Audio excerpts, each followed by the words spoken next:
Demand-driven distribution saved millions by cutting water loss. In 2006, the World Bank estimated that 45 million cubic meters of pure drinking water are lost every day in distribution networks.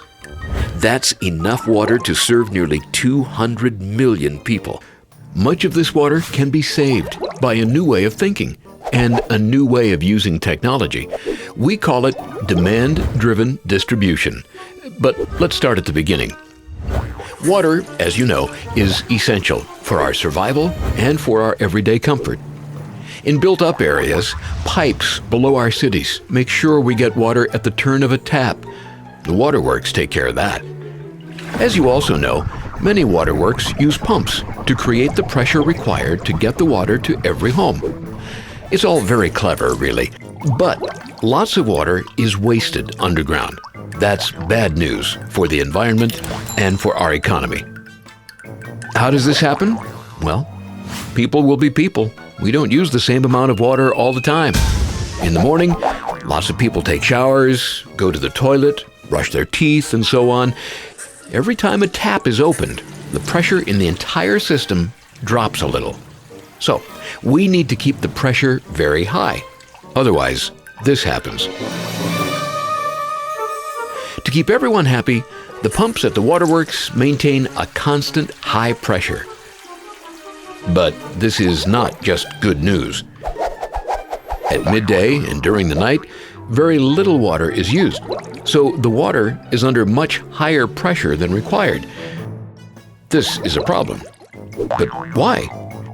When pipes are under pressure, they wear down faster. Eventually, cracks are formed. Water will leak through those cracks at all times, but the higher the pressure, the faster it flows. Pure drinking water just disappears, and that water is worth money. What a waste! That's not all. The water can cause the soil to sink, causing lots of damage to roads and buildings. Also, when a pipe is badly cracked, it must be replaced. You'll need to dig up the road and divert traffic. Yep, that's expensive too. But let's take an even closer look at the pipes. This particular pipe has not been replaced lately, while the sections before have been recently replaced. The older pipe now has to deal with even greater pressure because of reduced friction loss in the new pipes. This can be solved with pressure regulation. If you don't, the cracks grow faster. The pipes need replacement sooner. And I don't even want to bring up the money again. But I'll have to. Money is not just wasted on water and repairs. It's also wasted on energy consumption. Because back at the waterworks, pumps are working hard to keep the pressure high. They're always set for peak hours, so they use too much electricity, day and night. Here you can see the big picture. Water is wasted. Power is wasted. This is bad for the environment, bad for the roads, and bad for the economy. Grundfos has an answer. Demand-driven distribution.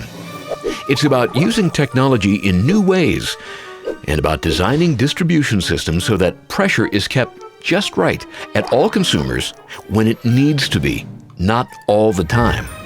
In conventional pressurized systems, you get very high pressure on the water when it leaves the waterworks. Valves along the way reduce pressure to prevent damage. This basically means that you begin by using a lot of energy to put pressure on the water and then take it out again. That's clearly a waste of energy, but of course it's done so that people out at the far end of the pipes get pressure during peak hours too. This is wasteful. Demand-driven distribution is a different way of doing things. It's about maintaining the pressure that's really necessary and avoiding overshooting. It's about pressure management. With a demand-driven distribution system, we can measure the pressure across the pump, so we know exactly what the consumers need and can adjust the flow. It also means that we can compensate for losses in the pipes. The lower the pressure in the pipes, the less water you lose. And we can help you send out less water while still keeping everyone happy. Rather than maintaining constant pressure at the pump, We keep it constant at the critical consumer. How is this done? Well, we will typically install demand-driven pump units in different places in your water distribution system. These pumps register how much pressure is required at any time and help make sure the pump delivers exactly that, no more. Different models are available for small communities, large towns, major cities. The pumps meet the real demand, no more. They work hard in the morning and during other peak hours, and when consumption drops, they work less hard, but still maintain the correct pressure at the consumers. Before we explore the savings this creates, here's a few science bits. Many calculations, some of them quite complex, help us determine how much water and energy you can save. In all cases, Grundfos takes a conservative estimate, which means that your savings might well be even greater than we say. Let's take a look at the savings. You will always have some losses in any system. However, older systems can have losses of about 30 or 40%. Sometimes they're even higher. As you've seen, such losses can be seriously reduced by a demand-driven distribution system, which will typically conserve 15,000 cubic meters for every 100,000 cubic meters you currently waste. In some cases, even greater. If we just look at the water saved and the savings on maintenance, a new demand-driven distribution system can pay for itself in less than a year. And you'll just keep saving and saving.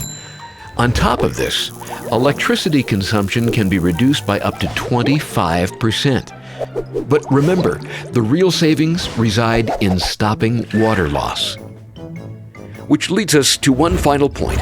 By reducing water loss in the systems you already have, you automatically raise your water supply capacity. This means that you can postpone new investments in infrastructure for several years, simply by making the most of what you already have. Demand-driven distribution. A hidden problem has a new solution.